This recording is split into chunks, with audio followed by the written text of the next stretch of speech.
more packages. We don't know the suspect has spent his last 24 hours, and therefore we still need to remain vigilant. We know who he is, but we still don't know his motive and whether he had help. Ahead, the investigation, how cops caught up to him, and the early morning moments when this all came to an explosive end. Plus, another major snowstorm slamming the Northeast. Thousands of flights canceled, roads a complete mess.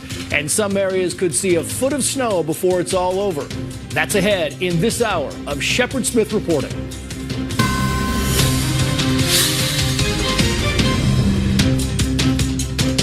I'm Trace Gallagher in for Shepard Smith. Police near Austin searching for other possible explosives that the suspected serial bomber may have planted before he died. They are now clearing an area around his home, and we still don't know for sure that he was acting alone. Investigators ID'd the suspect as 23-year-old Mark Condit. SWAT teams closed in on him early this morning. Police say they spotted his SUV near a motel and then followed him. They say he died after he drove into a ditch, set off a bomb in his vehicle, and after an officer opened fire. But officials say the threat may not be over yet. We do not know where he has been in the past 24 hours, and we need your communities to remain vigilant as well. And again, if you see something that looks suspicious, if you see something that's out of place, if you see something that gives you concern, call 911. Police have ordered evacuations in a neighborhood in Pflugerville. That's a suburb northeast of Austin. That's where the suspect lived with his two roommates. The feds say they're using a robot to check the area. Investigators say they haven't uncovered a motive, but they have some potential clues. We'll have more on that in a moment. First, newly released surveillance images show the suspected bomber dropping off two packages at a FedEx store. Investigators say one of the two packages later exploded on a conveyor belt at a FedEx facility in Schertz. That's south and west of Austin near San Antonio. That was the fifth bombing to terrorize the Texas capital city of Austin in less than 3 weeks. Cops say the first three package bombs were placed on people's doorsteps on the east side of Austin. Those explosions killed 2 people and injured 2 others. A fourth attack happened on the other side of town last Sunday. Police say 2 people triggered a tripwire in that bombing and were injured. Today, the man blamed for those bombings is dead, and some of his victims now know that his last moments on Earth were marked by the same explosive agony he inflicted on them. Let's get to the chief correspondent, Jonathan Hunt. He's live in Round Rock, Texas. That's a suburb of Austin where the suspect died. Jonathan, talk us through how they tracked this guy down.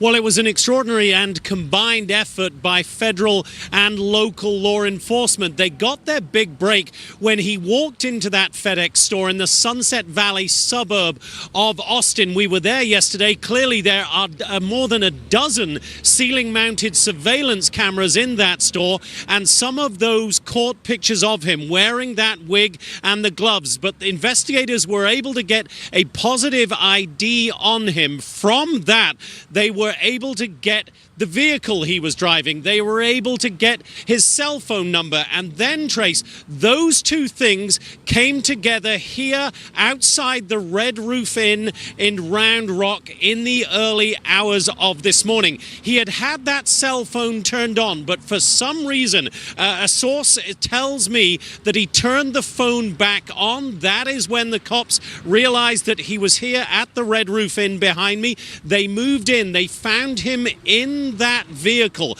But as they were waiting for a SWAT team, he started driving away. But the SWAT team was arriving at about the same time. They moved in, they pinned the vehicle, and it was at that point that Mark Anthony Condit, as the suspect has been identified to us, detonated some sort of explosive in the car. That is apparently what killed him, although there was also a shot fired at that point by one of the officers nearby. That vehicle, which from what we could see was an old model Nissan Pathfinder, was towed away about a couple of hours ago from this scene, towed right past us here with a large police escort. That obviously will be something that the investigators will be poring over very closely as they search for more evidence in this case, Trace.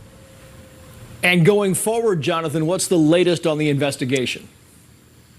Well, right now, the investigation is centered on the town of Pflugerville. That is where Mark Condit lived. He had 2 roommates there. They have both been questioned. One of them, we still believe, is still being questioned by police. They have apparently both been cooperative. They are not considered at this point suspects in this. Police are also questioning immediate family members, also, we are told, being cooperative. They have, by the way, sealed off a fairly large area of Pflugerville in the vicinity of Mark Condit's home. That logic would tell you means that they are concerned that there might be explosive devices either in his home or in the immediate surrounding area. They're also obviously, Trace, as the governor of Texas told us today, poring over every single part of Mark Condit's online presence. Listen here. He did not destroy his digital footprint. It's my understanding that he went dark. He kind of closed down access to his accounts. That made it more difficult externally for us to be able to tap into it. But I think there was a treasure trove of information in his house, as well as digital information that should shed light more upon who he is, what he was doing, why he was doing it. Now, one of the things they are looking at online is a blog that was written by someone calling himself Mark Condit in 2012. In that blog, the writer criticized gay marriage and abortion. Now, we do not know at this point whether that has anything whatsoever to do with this case, but it is very obviously something investigators will be looking at, Trace. Yeah, his social media footprint will be scoured. Jonathan Hunt live for us just outside of Austin. Jonathan, thank you. Let's bring in Terry Turchi, a former Deputy Assistant Director of the FBI's Counterterrorism Division. He led the task force that caught the Unabomber back in the 1990s. And Terry, great to see you here. You know, you see there was a lot of parallels drawn between the Unabomber and this bomber in Texas. But the Unabomber did not want to be caught. I mean, he went on for 18 years. This guy left a big trail. We're talking about receipts that investigators followed. There was surveillance video, his online, his social media profile. What do you make of this whole spree where he literally walked into a FedEx store and he must have known there were people watching? It's very interesting, Trace. He had on a disguise, and the Unabomber, of course, wore disguises as well. And I think we're going to find out as they start going through all of these written records and online sources that they're going to come up with for him, that he probably studied the Unabomber. He probably studied and was kind of a scholar of other serial bombers like Eric Robert Rudolph, the Olympic bomber. And I believe when he walked into that FedEx store, he did a couple things. First of all, he was getting much more confident. He'd gotten away with a number of bombings since March 2nd. As far as he knew, no one had a clue as to who he was. And he thought that disguise was going to keep him from being identified. I really do believe that. And yet, it never happens that way. And the other aspect of this is all of these people, whether it's Eric Rudolph or whether it was a fellow named George Matetsky a number of years ago, or the Unabomber, they get very cocky and they think they're gonna never be found. I think, Terry, it's important to point out that this FedEx surveillance video that they focused in on so keenly, that was taken on Sunday. So this thing went down early this morning. So you have the better part of 2 full days where investigators have no idea where this guy was, what was he doing. What do you think the odds are that there may be other packages? I mean, this guy's pace was unbelievable in the last 8 days. So what do you make of this? Do you believe there might be other packages somewhere else? His pace was very troubling, and that is the big concern, Trace. There certainly could be, and the only thing you would do now is you would err on the side of that there are packages out there, and you would still have that community mobilized. Look at what's happening now as they're trying to very cautiously approach that house and get ready to search it. They have to be awfully careful in going in there. Now, to their advantage, there's a couple roommates in there. At least they have somebody to talk to, and they could kind of navigate their way through this. But they have to be very careful as to what could be there. Remember, this guy put the tripwire bomb out as one of his fourth effort, and he could have put a booby trap somewhere in there, even unknown to his roommates. So they have to be careful and proceed with caution there, and they have a big job on their hands because they have to get through all that to then get to anything he might have written or put down on any kind of piece of paper that could indicate where he has a place where he's built bombs, experimented with bombs, or placed other packages, and that's what they're really after now. And maybe more important is if you scour his social media footprint, you have this idea of what his ideology was, because right now we still don't have a motive. We don't have a reason why he was doing this, and we don't know if he had any kind of political ideology that might have impacted this, and that might come out in the days and weeks ahead. That's exactly right. And what's interesting, Trace, is that so far, this little piece of what we know about his feelings on abortion back in 2012, his feelings on gay marriage, or on gay, the issue of gay people in our society and everything, that's exactly what Eric Rudolph used as his excuses and justifications for the Olympic Park bombing, the killing of people at abortion clinics and gay nightclubs. That's exactly what he did and wrote about. And I'm interested that the one bomb that did not explode, Terry, was there a wealth of information inside of that for investigators? That was kind of the holy grail of this kind of case, to be able at some point in time to have your strategy and planning that you can be lucky enough to get a bomb that has not been detonated. You've got everything then. You can get in there, you can control the detonation of it, you conserve the parts or preserve the parts, and then you might have better possibilities of getting fingerprints, DNA, but you certainly have the DNA of the bomb maker as far as the way the bomb is put together, and that was a big thing. And that's why so many hundreds of people overnight were out tracing components and really busy in trying to put all this together with the shrapnel and where did these nails come from and everything like that. Yeah, it'll be fascinating. Terry Turchi with the team that caught the Unabomber. Good to see you, sir. Thank you. Thank you, Trace. And there's word just coming in of a deal that could keep the government from shutting down within days. We're hearing Republican lawmakers have gotten President Trump on board with a major spending bill. Ahead, what's in, what's out, and the part that we're told does not make the president particularly happy. That's next. Breaking news and a live look now at the White House, where Fox News has learned President Trump is now on board with a spending bill to avoid a government shutdown Friday night. The White House says Republican leaders Paul Ryan and Mitch McConnell met with the president to try to get his support for the bill. Now Congress has to pass it. The chief congressional correspondent, Mike Emanuel, is live for us on Capitol Hill. Mike. Well, Trace, good afternoon to you. Many rank-and-file members of Congress are waiting to see the final wording of this $1.3 trillion government funding package. As you mentioned, the House Speaker Paul Ryan and Majority Leader Mitch McConnell got a critical endorsement this afternoon. A spokesman for Speaker Ryan saying, quote, the Speaker met with the President this afternoon to discuss the emerging funding bill. They had a good conversation about the wins delivered for the President, and he is supportive of the bill. But a former House budget chair expressed frustration with this last-minute funding drama. We passed a budget here in this House.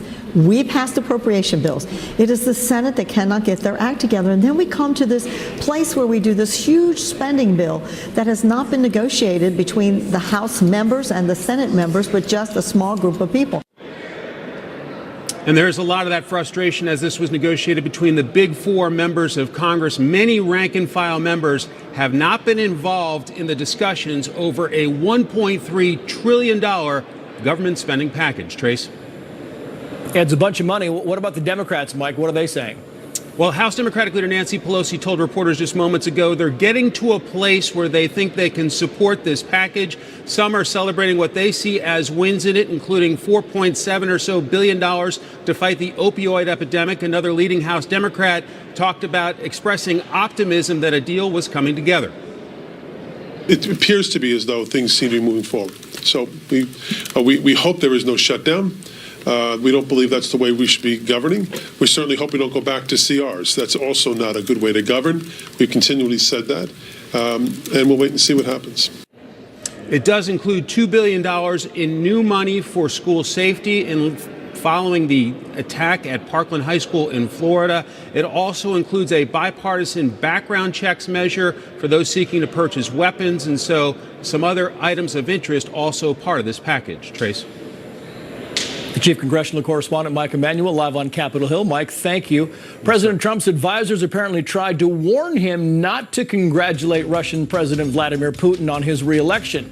But President Trump may not have gotten the message. And now the president is tweeting about his call with Putin. The details on the tweet and more next. President Trump defending his decision to congratulate Russian President Vladimir Putin on winning re-election. Some top Republicans criticized the move, perhaps the strongest from Arizona's John McCain, who said it was not how an American president leads. President Trump also speaking out after we learned aides tried to warn him not to offer Putin congratulations. A senior administration official confirms to Fox News they put it in the president's briefing memo in all caps, quote, "do not congratulate." But the official says the president may not have seen the warning. Let's get to the chief White House correspondent, John Roberts. He's live for us at the White House. John. Trace, good afternoon to you. The president taking to Twitter a short time ago in a lengthy tweet to say he has no regrets about congratulating Vladimir Putin on his election victory in Russia over the weekend. The president tweeting, quote, "I called President Putin of Russia to congratulate him on his election victory. In the past, Obama called him also. The fake news media is crazed because they wanted me to excoriate him. They are wrong. Getting along with Russia and others is a good thing, not a bad thing. They can help solve problems with North Korea, Syria, Ukraine, ISIS, Iran, and even the coming arms race. Bush tried to get along but didn't have the smarts. Obama and Clinton tried but didn't have the energy or chemistry. Remember, reset, peace through strength." Now to that memo that you were talking about, Trace. Fox News has been told that the National Security Council included a memo in the president's daily briefing book to sort of get him up to speed on what should be talked about in the call with Putin. That memo included a warning in all caps at the top that said, "do not congratulate."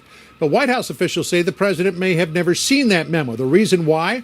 The Putin call happened early in the day. The president was making it from the residence, and rather than an in-person briefing in the Oval Office by his national security team, the president had a conference call with H.R. McMaster and other members of his national security team to go over what should be said in the call with Putin. And we are told that this idea of "do not congratulate him" was never articulated during that call. For some reason, even though it was in all caps in the memo, it was not a priority during the call. But now the White House is frustrated, furious, you might say, over the idea that there is another leak of classified information. The Chief of Staff, John Kelly, said to be, quote, "frustrated and deeply disappointed that the contents of the memo leaked." On Capitol Hill today, there was some criticism that the president congratulated Putin, but more concern about the leak, at least from Senator Marco Rubio. Listen here. I don't like what he did, but I really hate that there's someone in his inner circle that's willing to leak this stuff. And if you don't like working for the president, you should resign your job. One of the president's biggest critics, the former CIA director John Brennan, said he thinks that the president is soft-pedaling it with Putin because he's afraid of him. Listen to what Brennan said this morning. Well, I think one can speculate as to why, that the Russians may have something on him personally, that they could always roll out and make his life more difficult.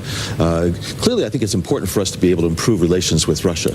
But the fact that he has had this fawning attitude toward Mr. Putin has not said anything negative about him. I think continues to say to me that he does have something to fear and something very serious to fear. The White House thought it had buttoned down the leaks of classified information that were plaguing the administration early in 2017. It appears they do still have a problem. White House officials tell Fox News, Trace, that they are looking for the leaker. If they find that person or persons, that person or those people will be fired, and that what they did, because it was classified information, may be illegal. Trace? Yeah, can't imagine it'll be pretty. John, stand by. President Trump tweeting again about the Russia investigation. The president pushing the idea that there was no need for special counsel Robert Mueller to take over the case. Let's get back to John Roberts. John. President picking up the drumbeat again against the Mueller investigation. He tweeted quite frequently about that over the weekend, doing it again today, quoting noted constitutional law expert Alan Dershowitz, who said on Lou Dobbs' program that the president is 100% right in his assertion that the special counsel investigation should have never been started in the first place. Listen to what Dershowitz said. I don't like special counsel at all. I think special counsel really violate the core and fundamental precepts of justice. They're told to try to find crimes, whether crimes exist or not, as opposed to the appointment of Mueller to be special counsel. I still am opposed to it. I think President Trump was right when he said there never should have been a special counsel appointed because there was no probable cause. The White House continues to insist that the president has no intention of firing Robert Mueller, but that hasn't stopped his critics from warning what would happen if he did. Listen here. That is one of my greatest fears, is that the president ultimately would try to dismiss Robert Mueller. That, as has been said, without cause, would precipitate a constitutional crisis. Despite all of the criticisms coming from the Oval Office and the residents about Mueller, the president's outside legal team continues to talk with Mueller's office about the possibility of the president sitting down for an interview. They have been making a legal argument over the last few weeks that if Mueller is seeking any information from the president, it has to be very narrowly focused, Trace. It has to be information that is not otherwise available through the extraordinary document production that this White House has undergone. The transition has undergone as well, providing tens of thousands, if not hundreds of thousands of documents to Mueller. So they want to make sure, Trace, if the president sits down, it's kind of, you can talk about this, but you can't talk about that, and you can only talk about things that you could only get from the president. Trace?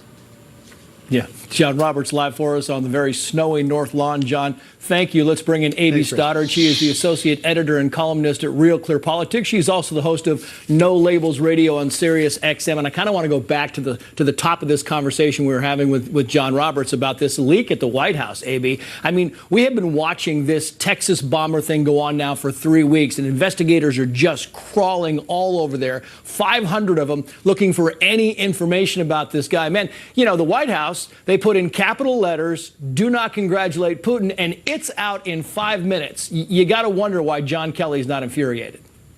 Well, John Kelly is infuriated, and so is the president. Right. He's been on the phone with allies all day about this, and it is true that there are people around the president who don't trust his decisions, don't trust his warm feelings for Vladimir Putin, the rhetoric he uses about Putin, and his unwillingness to confront Putin or condemn his actions. But leaking like this, obviously, it doesn't help your cause. If you're staying there inside the administration because you believe that you're helping the country, even if you don't trust President Trump.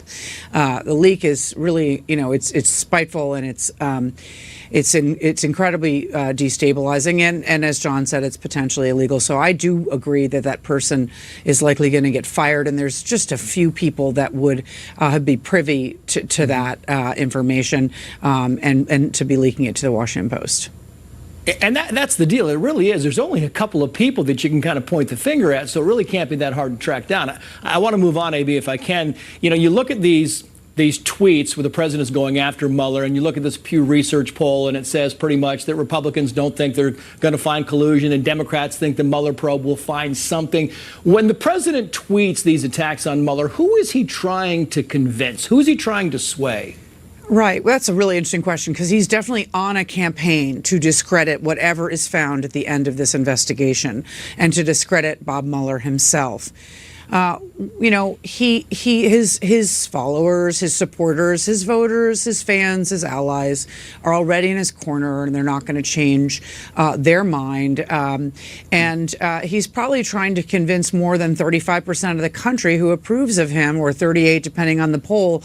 When I speak to Republican members of Congress, upon whom this is an incredibly onerous burden, because they will be put in a very, very difficult situation should he go ahead and fire Attorney General Sessions or Deputy Attorney General Rod Rosenstein, who are much more consequential than him trying to fire Mueller. Basically, that's how he would do it, is he would go above Mueller and saying, you know, this is distraction when he has his legal team say he's not going to fire Mueller. He's not going to. He's going to fire people over Mueller so he can railroad the investigation. Yeah. And when you speak to lawmakers, you know, they're very uncomfortable about this. They refuse to have a public fight with President Trump on the firing of Mueller. So you hear them say things like, Bob Mueller's great. It's a credible investigation. He needs to do it, you know, uninterrupted and unimpeded. But they don't want to pass a bill to protect Mueller. They don't want to have this fight with President Trump. But if you talk to them, they are not persuaded that this investigation is corrupt or crooked or has been discredited by President Trump.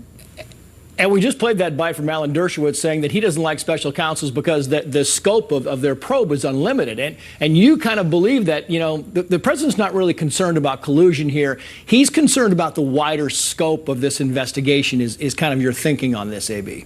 Well, it's a lot of people's thinking. I mean, Bob Mueller has, as you know, an order that permits him an extraordinarily broad jurisdiction in this matter. He's going to go where things take him in the investigation.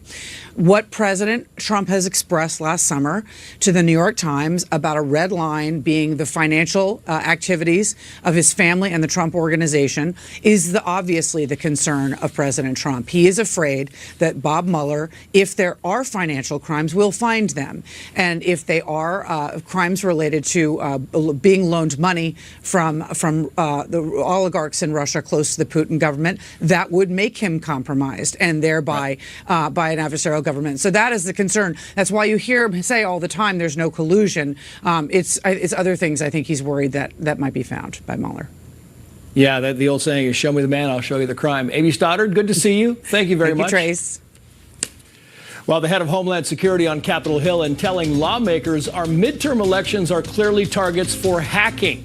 So how's the government making sure your vote is safe? Plus, trouble at the Florida high school where a gunman killed 17 people last month. Why the cops had to cuff some students. That's coming up next.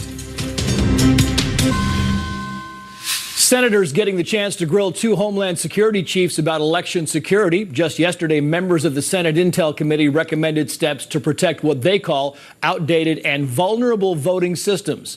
DHS Secretary Kirstjen Nielsen and her predecessor, Jay Johnson, testifying before the committee today. Nielsen said Russia is not the only threat to our democracy. Fortunately, once these vulnerabilities have been made clear, it's not just Russia that we have to worry about, right? These are vulnerabilities and attack vectors that any adversary could pursue. So we think the threat remains high.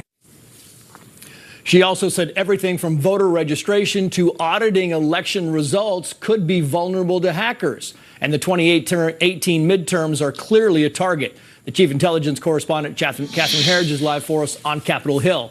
Catherine. Well, thank you, Trace. One of the most compelling exchanges came from Senator Ron Wyden when he raised for the panel the fact that about half of Americans are voting on electronic machines that have serious security flaws. He said even trapdoors. That's 43% of Americans, according to Senator Wyden. And he pressed the witnesses on whether the states or the feds had any control over the manufacturers of these voting machines because they're in the private sector. Let's listen. Does your agency have the authority to mandate basic cybersecurity in the electronic voting machines used in this country? No, sir. Does any agency? Not to my knowledge, not at the federal level. Throughout the 4-hour hearing, we heard testimony about a number of election vulnerabilities. They include hacking into voter databases so that they manipulate data. So when you go on election day, what you find is that you're not properly registered and you can't vote. They also talked about affecting voter tallies and also the certification process, and even the likelihood that hackers would try and penetrate news websites in order to post, false results. One of the key moments in the hearing came from Senator Angus King, who has been through the classified draft findings of the committee's Russia election meddling. And he said what he saw indicates that that was really just a test and that the next chapter will be much worse. Although the intelligence is uniform that no votes were changed, they weren't doing it for fun in 2016. What it looks like is a test. And it was incredibly, as I say, thorough and comprehensive. The Homeland Security Secretary testified that they've made considerable progress in making sure that state election officials have the security clearances they need to get access really in real time to this highly classified information about election interference. But you're talking about 150 people who would need that level of clearance, and they're just reaching about the halfway point, Trace. And Catherine, there was a lot of finger pointing about 2016. Look, every time you get this topic on the Hill, it's almost like relitigating what happened in the fall of 2016. And there was a pretty remarkable exchange with Senator Dianne Feinstein and Secretary Johnson, who at that time was the head of Homeland Security, about the decision to put out this public statement in October of 2016 blaming Russia. And Secretary Johnson testified today that it never really got any media traction because there was an upcoming presidential debate and there was also the Access Hollywood tape. Let's listen. Senator, the American people were told. Not sufficiently in any way, shape, or form to know that there was a major active measure going on, perhaps by a foreign power. One of the extraordinary things we learned at the hearing today is that 21 states were really affected by this Russian campaign, penetrated or probed in some way.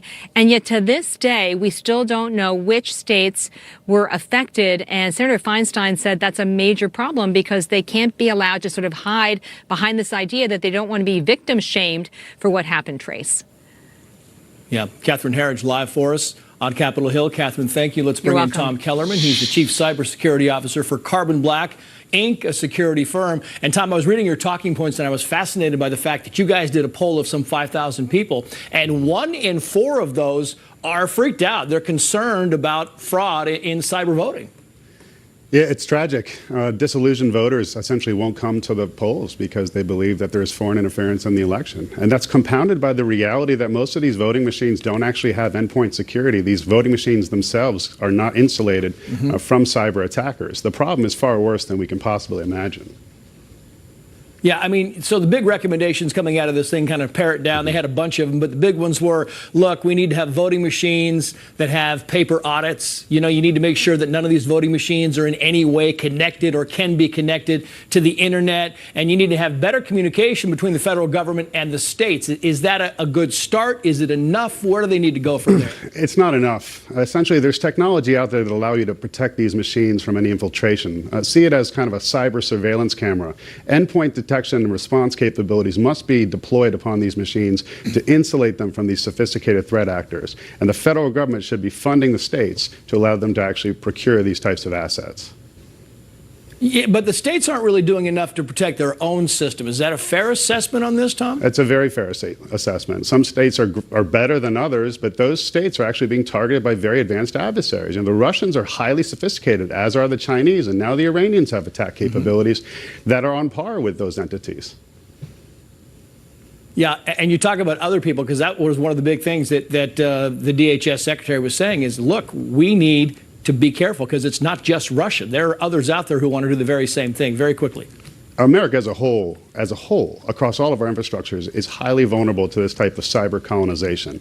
And we really need to address the fact that we're woefully inadequately secured against this threat. Yeah. Tom Kellerman, thank you, sir. Good to see you. And there is breaking news coming into Fox News Channel. Facebook founder and CEO Mark Zuckerberg releasing a statement right now about the data breach that impacted millions of people's personal information. The statement is long and lays out what he says is the timeline of kind of how this whole thing went down. He also writes, quoting here, that we have a responsibility to protect your data, and if we can't, then we don't deserve to serve you. He also says he started Facebook and he's responsible for it. And he ends with a promise to work through this and build a better service over the long term. You have to think back. Remember, this is one of those things where all this information, 270,000 people, their information was given to Cambridge University. And then the 270,000 people's friends and their friends' friends, all that information, 50 million given to a political intelligence firm called Cambridge Analytica. And that is what happened, is all that information was used to weaponize parts of the 2016 election, and that is part of the allegation. We'll be right back.